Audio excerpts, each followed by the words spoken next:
Tout a commencé le 18 avril dernier, avec la mort d'un lycéen de Beni Douala. Le jeune est tué par une rafale de Kalachnikov tirée par un gendarme à l'intérieur de la brigade.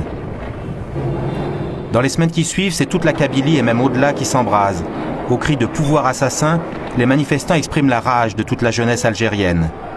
Génération désespérée dans un pays pourtant qui figure parmi les plus gros producteurs de gaz et de pétrole.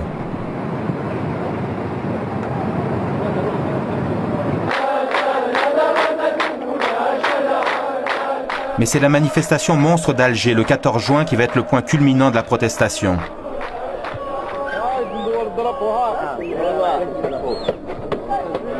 Les manifestants sont venus par bus, certains même à pied, plusieurs jours avant.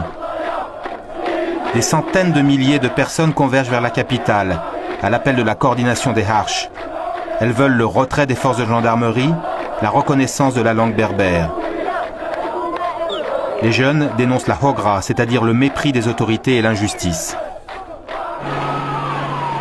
L'une des plus impressionnantes manifestations depuis l'indépendance se termine dans la confusion. Des jeunes provocateurs infiltrés parmi les manifestants cassent l'élan populaire. 4 morts, 300 blessés, un traumatisme pour les organisateurs.